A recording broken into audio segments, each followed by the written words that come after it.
Okay, चलो ध्यान दो।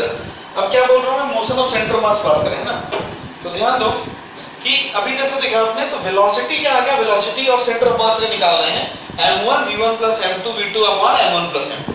सिमिलरली अगर एक्सेलरेशन a1 से आ रहा है तो क्या करोगे, m1 a1 plus m2 a2 plus dot dot dot upon m1 plus m2। Acceleration क्यों, एक बार डिफरेंशिएट कर लिया सिंपली, समझ में आ रहा है क्या यहाँ तक। अब मैंने सोचा कि यार ये बॉडी और ये बॉडी मान लो दोनों एक दूसरे की ओर सब इक्वल फोर्स से आ रहे हैं, अट्रैक्शन के फोर्स से आते हैं या फिर प्योर फोर्स किसी भी वजह से आ रहे हैं, लेकिन वो इंटरनल फोर्स है। वो क्या है, इंटरनल फोर्स है।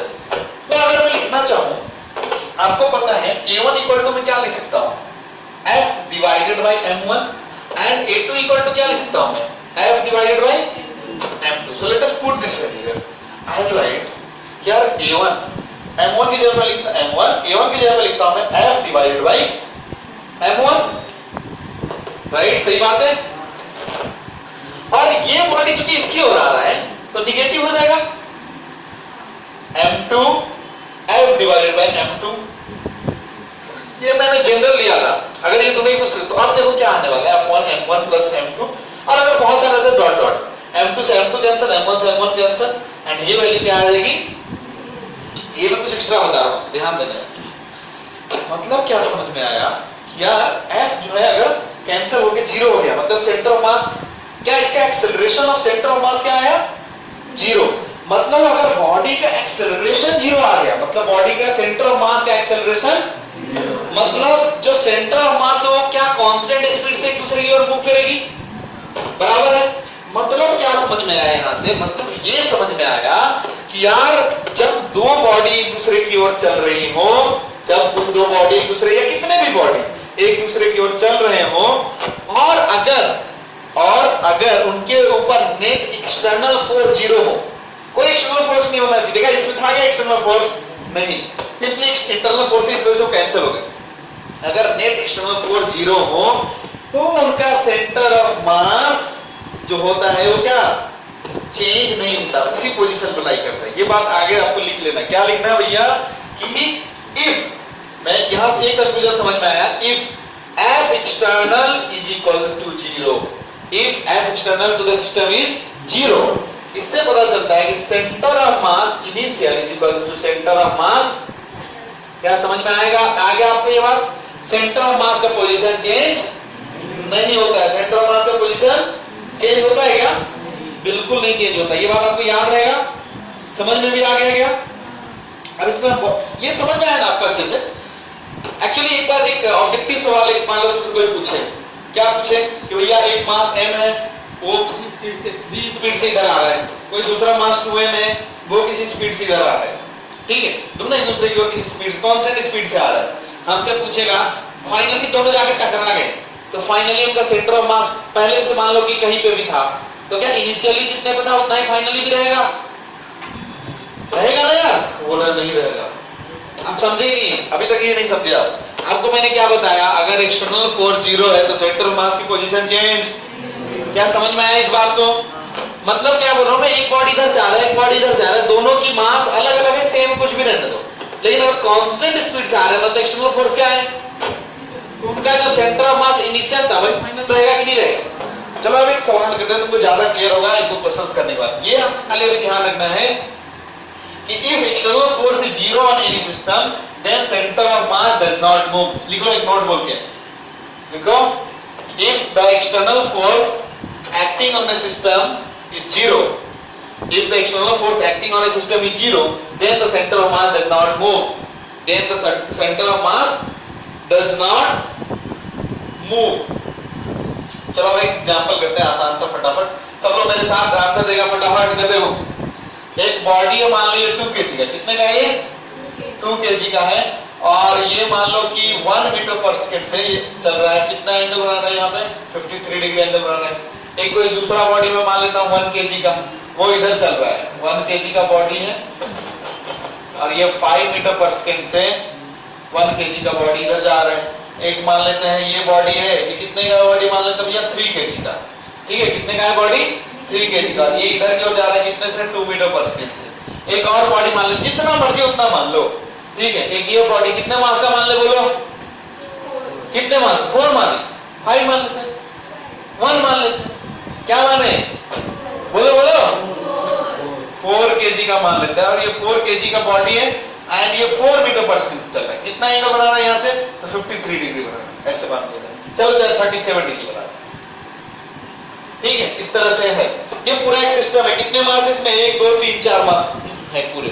हमसे पूछ रहा है कि सेंटर ऑफ मास का वेलोसिटी बता, किसका वेलोसिटी बताओ, क्या तुम निकाल सकते हो, कैसे निकालोगे बोलो जल्दी, m1 v1 प्लस अपॉन, सब लोग बोलो, चलो मैं करता हूं, देखो देखो मैं लिखता हूं VCM equals to m1 v1 plus m2 v2 plus m3 v3 plus m4 v4, 4 body है, 4 whole divided by m1 plus m2 plus m3 plus m4। समझ में आया क्या, ऐसा कर सकता हूं ना। अब मैंने लिखना शुरू किया। अब देखो, अब वेलोसिटी के 2 कंपोनेंट आएंगे यहाँ पे, ध्यान रखना, x में और y में अलग अलग आएगा। तो पहले हम vx में लिखते हैं, हम किस में लिखते हैं, इन x। अगर तुम x में लिखोगे पहले x में, तो velocity of the center of mass आएगा, उसका कौन सा कंपोनेंट आएगा, x component is equals to net mass कितना है भैया, तो 1 प्लस 4 5 प्लस 2 7 प्लस 1 सॉरी 1 प्लस 4 5 प्लस 3 8 प्लस 2 10, तो 1/10 तो बाहर ले लो, क्योंकि ये टोटल 1/10 आने वाला है, नहीं समझ में आया ना। ओके, m1 मान लेते इसको 2 kg को, तो 2 into उसका वेलोसिटी कितना है, 1 cos 53 डिग्री निगेटिव है, cos 53 की वैल्यू कितनी, tan 53 कितना होता है, 4/3, tan 53 कितना होता है, 4/3 होता है, तो cos 53 कितना होगा, 3/5 हो जाएगा सिंपली। तो भैया मैंने बोला t2 into 3/5 प्लस m2 की m2 मान लेते इसको, उसका x में कितना है वेलोसिटी, 0, x में कितना है, सब लोग आंसर नहीं दे रहे यार, मजा नहीं आ रहा मुझे सच में। चलो m1 m2 m3 है, चलो m3 की वैल्यू कितनी 3, उसकी वेलोसिटी कितनी है x में, गलत जवाब -2 एंड नेक्स्ट बॉडी जो कौन सा है 4 kg का, उसका कितना है 4 और इसका 4 cos 37, cos 37 कितना 4/5, सो 4 into 4/5 मीटर पर सेकंड, ये हो जाएगा अपना x में, x component of the velocity कितना आएगा इसका वैल्यू, तो मैं देखो जरा 1/10 2 into 6/5 हो जाएगा, ये गया 0, ये हो गया -6, अब वो कितना हो जाएगा 16/5 होगा नहीं होगा, तो ये 22/5 -6 क्या हो जाएगा आंसर 1/10, ये हो जाएगा 22/5 -10, तो 10 कैंसिल करोगे तो कितना आएगा, ये -50, तो -50 मींस -28/5 into 10, सही है ना, कुछ गलत है क्या, बिल्कुल सही है, कुछ गलत नहीं है। अब इसको जो भी करना है तुम कर सकते हो, मल्टीप्लाई डिवाइड, क्या आएगा इसका आंसर, अगर आप इसको सब डिवाइड करोगे तो ये हो जाएगा 14 और ये हो जाएगा 5, -14/25 I कैप, ये x कंपोनेंट आया सेंटर ऑफ मास की वेलोसिटी का। अब इसी तरह से y कंपोनेंट भी निकालना पड़ेगा, VYCM यार, आंसर तो तुम लोग थोड़ा थोड़ा क्या लिखो आगे 1/10 बाहर लेते हैं क्योंकि 1/m1 plus m2 plus m3 plus m4 लेना है, इनटू m1 v1, लेकिन v1 कौन सा, y कंपोनेंट, समझ रहे हो ना, तो कर सकते हो क्या तुम लोग, कितना आंसर आएगा जरा फटाफट निकाल के बताओ मुझे, v1 का y कंपोनेंट, चलो ये तुम्हारा x component of velocity of centre of मास निकल गया, y में कितना आया, y का किया गया किसी ने, कितना आया y में आंसर 9/, ओके जो भी आ रहा होगा, इस कोई लोग बोल रहे 9/10 बोल रहा है, पता नहीं मुझे सही है गलत है, चेक कर लेना, मुझे मालूम नहीं, आप निकाल सकते हो ना बेसिकली, मेरा मतलब ये है कि आप निकाल सकते हो, क्योंकि बहुत टफ सवाल नहीं है, आसान है, आप कर सकते हो सवाल, ठीक है, इस तरह से आप कर लीजिएगा। आप एक सवाल करते हैं, लिखिए क्वेश्चन,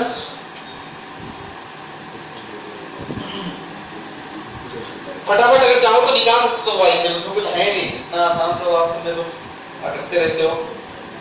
अब जैसे मैं एक क्वेश्चन लेता हूं कि अगर दो बॉडी हैं अलग अलग, ठीक है, लिखो क्वेश्चन लिखो, two blocks, क्वेश्चन लिखो, two blocks are connected by a massless spring of stiffness. Two blocks are connected by a massless spring of stiffness K equals to 500 nanometer. Of K equals to 500 nanometer as shown in the figure. As shown in the figure. Again, two blocks of mass connected by a massless spring of stiffness K equal to 500 Newton per meter. K equals to 500 Newton per meter as shown in the figure. आपने क्या लिखा था? 500 nanometre. अरे यार, sir Newton पर metre, दिमाग से निकल गया. K इसकी अरे K का यूनिट क्या होता है? मैंने नैनोमीटर बोल दिया था. अच्छा सॉरी, न्यूटन पर मीटर. ओके, बोल रहा है. अब क्या बोल रहा है कि the block of mass 4 kg, the block of mass 4 kg, ये वाला है 4 kg का मास, तो block is given a velocity of 36 meter per second. Is given a velocity of 36 meter. ये वाला जो ब्लॉक है इसको वेलोसिटी दे दिया कितना, तो 36 मीटर पर second towards right. Towards right मतलब ये ब्लॉक जो है वो 36 मीटर पर सेकेंड से राइट की तरफ यूं चलने लगा. विद मींस कितना स्पीड करेगा, 36 मीटर पर second towards right. Find the velocity of center of mass. Find the velocity of center of mass. पहला सवाल. दूसरा लिखो, दूसरा लिखो. Find the velocity of both the blocks. Find the velocity of both the blocks in center of mass reference. In center of mass frame of reference. In center of mass frame of reference.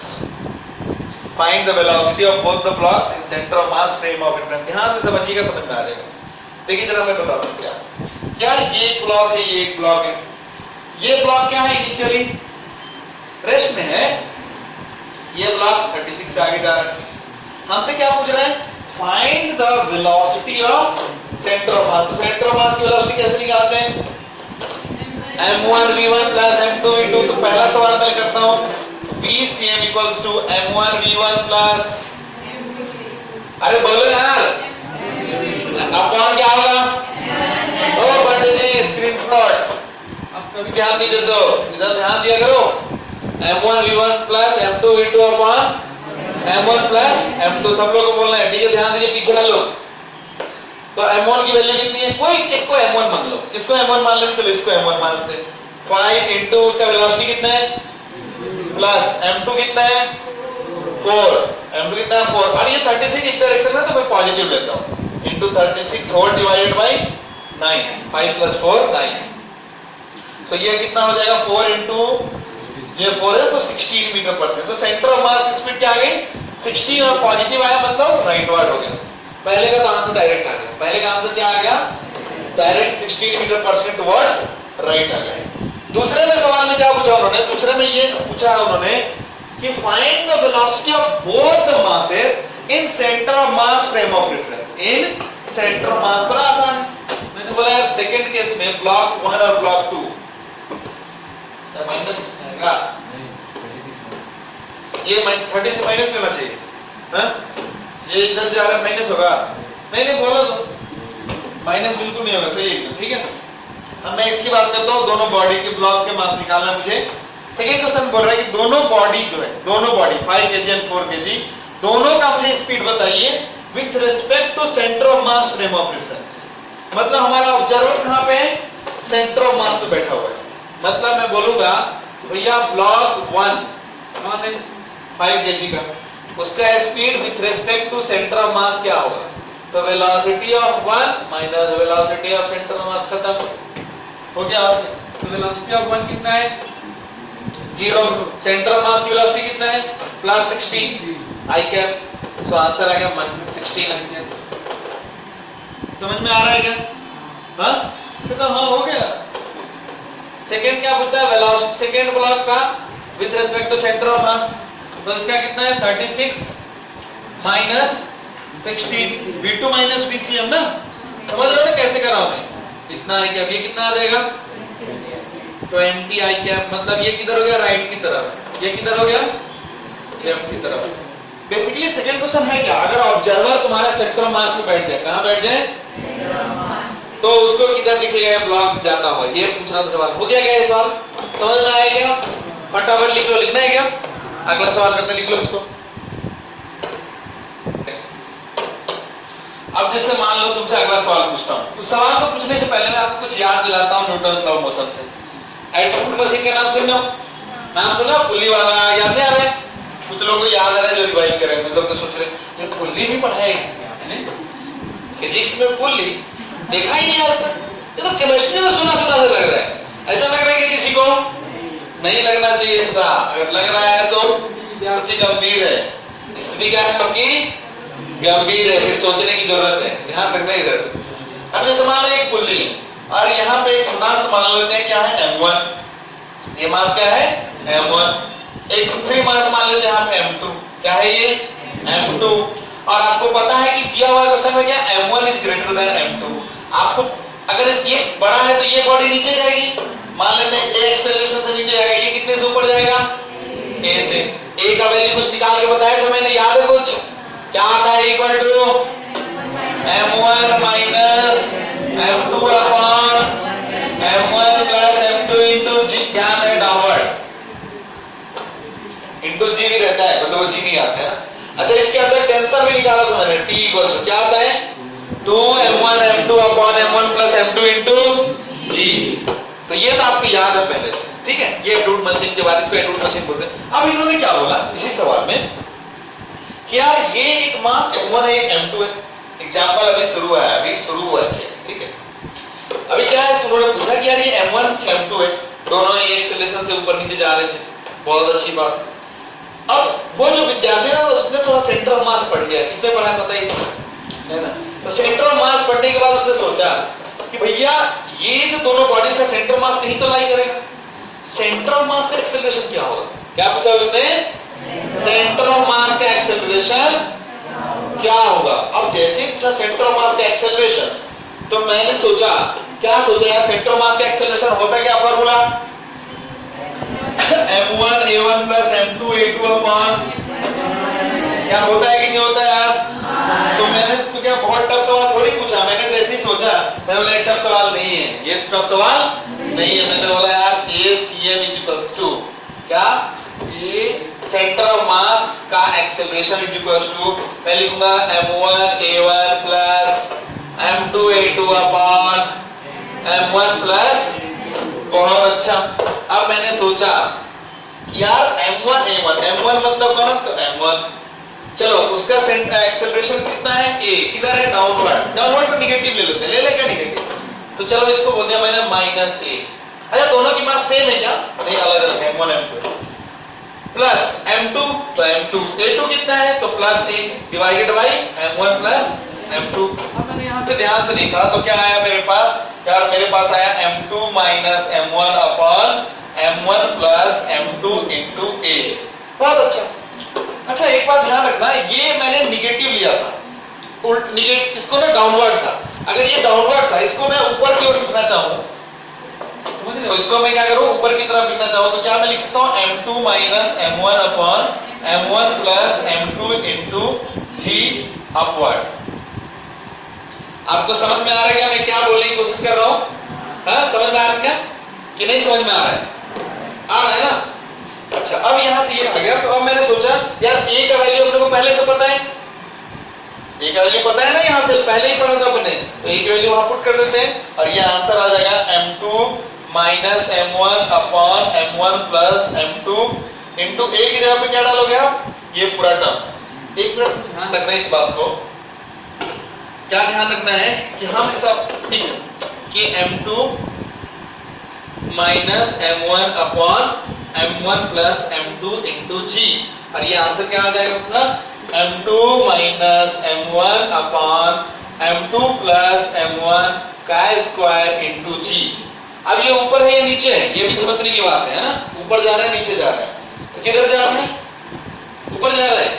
अपने को पता क्या है, कौन बड़ा है, M2 बड़ा है M1 बड़ा है,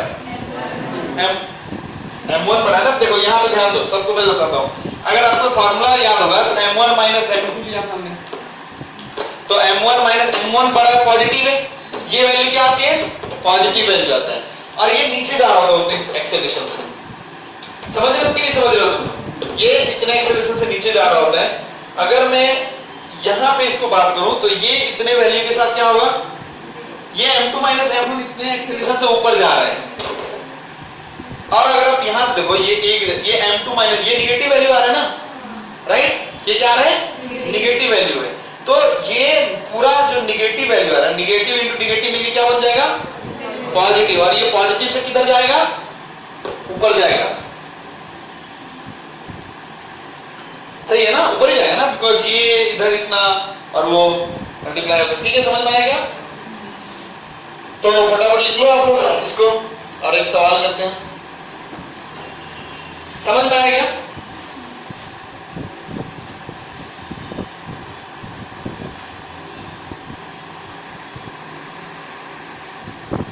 ठीक है, सब याद हो गया आपको, समझ में आया, क्या समझ में आया? अच्छा हाँ, एक चीज फिर से ध्यान रखो, ये क्या है, ये डाउनवर्ड जाएगा, क्यों, बिकॉज ये वैल्यू पॉजिटिव है, और पॉजिटिव को हमने क्या माना है, डाउनवर्ड, पहले ही सब लोगों को पता है, इसलिए ये सेंटर ऑफ मास जो है इतने एक्सेलरेशन के साथ डाउनवर्ड जाएगा, अपवर्ड नहीं जाएगा, किधर जाएगा, डाउनवर्ड। ठीक है, समझ में आ गया अच्छे से? चलो अब एक सवाल करते हैं, अगला हम लोग नेक्स्ट क्वेश्चन करते हैं, और ये सवाल देखते हैं कैसे होता है। क्या सवाल क्या है, पहले हम समझते हैं कि यार एक बार क्या हुआ ना, कभी कभी तुम देखोगे, अच्छा तुमको अभी मैंने सिखाया था कि अगर एक्सटर्नल फोर्स 0 है तो सेंटर ऑफ मास चेंज नहीं होता, मींस सेंटर ऑफ मास जो होती है उसकी पोजीशन चेंज नहीं होती। आपने लिखा कि if the external force is 0 centre of mass does not move, पढ़ा लिखा कि नहीं लिखा? अब जैसे क्या हुआ कि एक बार एक कोई स्लैब है, कोई ग्लास स्लैब या कुछ तो भी है, ये जो है ना स्मूथ सरफेस रखा हुआ है, कहां रखा हुआ है, एकदम स्मूथ सरफेस, मतलब फ्रिक्शनलेस है, ठीक है, पूरा सारा सिस्टम फ्रिक्शनलेस है। यहां पे एक आदमी है, ठीक है, चलो, और अपने को दिया हुआ ये मास बॉडी ए है, एंड इसका मास कितना है भैया, तो 40 केजी का है। कितने का है, 40 केजी का है। ये जो स्लैब है वो 50 केजी का है। कितने का है, 50 केजी का है। मैं इसको साइड में लिखता हूं कि ये 50 केजी का है, और इसके ऊपर एक और आदमी खड़ा है, ठीक है, ये कितने का है, तो 60 केजी है। कितने का है, बी, ठीक है सर। इस तरह से सारा सीन है। जो तुम्हारा ग्लास स्लैब है वो टोटल उसकी लेंथ दी है 6 मीटर, या ग्लास स्लैब या कुछ भी जो ये प्लैंक है उसका लेंथ कितना दिया हुआ, टोटल 6 मीटर दिया हुआ। कितना दिया हुआ है, 6 मीटर का टोटल लेंथ है इसका। अब हुआ यूं, ये भाई साहब इसकी ओर चलना शुरू किया, ये भाई साहब इसकी ओर चलना शुरू किया, दोनों एक दूसरे की ओर चल रहे हैं, दोनों क्या कर रहे हैं, एक दूसरे की ओर चलना शुरू किए। तो हमसे पूछा, क्या पूछा कि जब दोनों आपस में एक दूसरे को मिले तो दोनों कांस्टेंट स्पीड से चल रहे हैं, दोनों क्या कर रहे हैं, कांस्टेंट स्पीड से। अगर कांस्टेंट स्पीड से चल रहा है तो एक्सटर्नल फोर्स 0, तो क्या अगर दोनों कांस्टेंट स्पीड से चलेंगे तो मिड पॉइंट पे आके मिलेंगे, कहां मिलेंगे, मिड पॉइंट पे आके मिलेंगे, नहीं मिलेंगे यार, तो मिड पॉइंट पे आके मिले। तो हमसे पूछ रहा है कि जब ये यहां से यहां चल के आएगा, ये यहां से यहां चल के आएगा, तो ये जो तुम्हारा बॉडी है, स्लैब है, उसमें कितना डिस्प्लेसमेंट होगा कि नहीं होगा। पहले डिस्प्लेसमेंट तो ऑब्वियसली होगा। पहले तो मैं आपको समझाऊं सवाल क्या है, देखिए जरा, फ्रिक्शनल सरफेस है ना, फ्रिक्शनल नहीं है, फ्रिक्शनलेस है, तो ये अलग मास है, ये अलग मास। जब ये इधर से इधर चलेगा तो ये क्या करेगा, उसके ऊपर कुछ फोर्स लगाएगा और ये भी कुछ फोर्स लगाएगा। उन फोर्स की वजह से क्या होगा, वो कुछ ना कुछ डिस्प्लेस होगा कि नहीं होगा, होगा। तो वो डिस्प्लेसमेंट हमको निकालना। सवाल समझ में आया? अगर देखा जाए तो ऐसा लगता है इतना टफ सवाल है, लेकिन मैं बताऊं ये बहुत ही ऐसा सवाल है, एकदम बच्चा टाइप सवाल है। कैसा सवाल है, कैसा सवाल है, बच्चा टाइप ना। तो देखो तुमसे हो जाए, बच्चा टाइप सवाल है। क्यों बच्चा टाइप है, मैं आपको प्रिंसिपल समझाता हूँ सवाल के पीछे का। क्या पीछे का लॉजिक क्या है, एक लॉजिक इसमें क्या लॉजिक है कि यार ये बॉडी जब घूमेगी कितना डिस्प्लेस होगा, तो मैं सोचूं कि यार इसका सेंटर ऑफ मास जो है ना, जितना डिस्प्लेस हुआ होता ये बॉडी में उतना उसका हो जाएगा डिस्प्लेसमेंट। मैं मान लेता हूं x डिस्प्लेसमेंट हुआ, कितना डिस्प्लेसमेंट हुआ, अगर मैं बोलूं if f external is 0, if f external is 0, this means कि centre of mass initial equals to centre of mass का पोजीशन फाइनल। नहीं समझ में आया ना आपको? अब मैंने बोला कि ये बॉडी x डिस्प्लेस हुआ, ये बॉडी क्या हुआ x, जैसे फाइनली क्या हुआ, ये यहां आ गया और ये भी आ गया, दोनों भाई आ गए यहां, है ना, दोनों यहां पहुंच गए, फाइनली मिल गए। कहां मिल गए, कुछ देर के बाद। और उसमें क्या हुआ, ये x डिस्प्लेसमेंट हुआ, किसका, स्लैब x डिस्प्लेस हो गया, इधर हो गया। मैंने मान लिया अपनी मर्जी से कि ये स्लैब x राइट डायरेक्शन में डिस्प्लेस हुआ। अगर तुम्हारा नेगेटिव आएगा आंसर, इसका मतलब लेफ्ट में किया होगा। अब मैंने सोचा इनिशियल सेंटर ऑफ मास कहां था, मैं इसके लिए पहले एक्सिस मानता हूं, पहले तो मान लेता हूं ये y एक्सिस है, ये तुम्हारा x एक्सिस है और इसका कोऑर्डिनेट 0 0 है। इनिशियल सेंटर ऑफ मास की अगर मैं बात करूं, इनिशियल इसका सेंटर ऑफ मास क्या है, पूरे सिस्टम का सेंटर ऑफ मास निकालना है मुझे, तो मैं लिखता हूं पहले सेंटर ऑफ मास। चलो सब लोग मेरा हेल्प करेगा, 40 इनटू क्या लिखूं 0, 50 ये वाले बॉडी का था, 50 इनटू कितना 3, 50 इनटू 3 प्लस ये वाले 60 का 60 into 6, 60 into 6 whole divided by 40 plus 50 90 plus 60 150। This is initial centre of mass, जहां कहीं भी आना है वो आ जाएगा। फाइनली क्या हुआ, फाइनली ये हुआ, ये बॉडी यहां से चल के यहां आ गया था, ये भाई साहब 40 वाला यहां से चल के यहां, मतलब कितना डिस्टेंस आ गया था 3, नहीं ये भी तो x घूम गया था आगे, वो स्लैब भी तो आगे जा चुका था, तो उसका कोऑर्डिनेट कहां हो जाएगा 3 प्लस x पे, कहां पहुंच गया था वो, उसका सेंटर ऑफ मास निकालना मुझे, तो मैं निकालूंगा भैया सर 40 इंटू 3 प्लस x। क्या मेरी बात समझ में आ रही है, वो कहां पहुंच चुका होगा ओरिजिन से 3 प्लस x पे, प्लस ये 60 कहां पहुंच गया होगा, ये यहां से यहां 3 पहुंचा, तो बोले 3 माइनस है, लेकिन स्लैब उसको x वापस लेके आ गया, तो 3 प्लस x, वो भी कहां पे पहुंचा 60 भी कहां पहुंचा भैया, तो 3 प्लस x पे पहुंचा, प्लस ये 50 कहां गया, 50 का सेंटर ऑफ मास पहले, सॉरी 50 का मास पहले कहां पे था, सेंटर ऑफ मास 3 पे, और वो आगे खिसक गया, कितना x किसका है, कितना किसका x, तो मैंने बोला भैया 50 into x whole divided by 150 हो गया आंसर। अब यहां से जो x आएगा वो डिस्प्लेसमेंट हो जाएगा। एक्चुअली तुम बोलोगे सर ऐसे कैसे कर रहे हो आप, ये मैं इसलिए कर पा रहा हूं क्योंकि ये भले बॉडी में इंडिविजुअली उनका डिस्प्लेसमेंट हो रहा है, लेकिन उनका final centre of mass change होना नहीं है। मैंने बोला यार वो 150 ने 150 को मार डाला। अब जरा वैल्यू निकालते हैं, जरा क्या आता है देखो यहां सब लोग बताना जरा। सॉरी हाँ एक चीज ध्यान रखना, ये स्लैब कितना आगे था, ये 3 था, इसका centre mass plus x, 3 plus x ही आएगा, राइट। हाँ सही, अब सही है। अब मैंने बोला कि यार ये 0 हो गया, ये 150 और ये 60 इंटू 6 कितना होगा, फटाफट बोलो सब लोग। तो भैया 150 plus 360 right is equals to, इसको मैं लिखता हूं 120 प्लस 40x, ये हो जाएगा 180 प्लस 60x प्लस ये कितना हो जाएगा 150 प्लस 50x। अगले स्टेप में मैं लिखूंगा, देखो यार ये 150 प्लस 360 कितना होता है, हाँ 510, ओके बहुत अच्छा, 510 माइनस 120 और ये कितना हो जाएगा 300 और 150 कितना हो जाएगा 450, तो माइनस 450 इज इक्वल्स टू ये कितना होगा 40x प्लस 600 150x, कितना हो जाएगा, यहां से आएगा x इक्वल्स टू 500 माइनस 450 कितना हो जाएगा 60 डिवाइडेड बाय 150 आ जाएगा, राइट। 60 ने 60 को 0 से कैंसिल और ये 3 से हो जाएगा 2, ये हो जाएगा 5, ये कितना हो जाएगा 0.4 मीटर। मतलब तुम्हारा जो बॉडी है फाइनल डिस्प्लेसमेंट उसका कितना हुआ 0.4 मीटर। समझ में आएगा ये सवाल, सुनो एक मिनट लिखना बाद में। एक और सवाल इस तरह का आता है, क्या सवाल आता है, यार मान लो ये तुम्हारा पानी, क्या है ये पानी, मतलब पॉन्ड वॉन्ड कुछ तो है, इस पॉन्ड में ना एक बोट है, क्या है, ये बोट दिख रहा है क्या, ठीक है, ऐसा बोट है, एक दूसरा बोट इधर भी है, थोड़े से डिस्टेंस पे,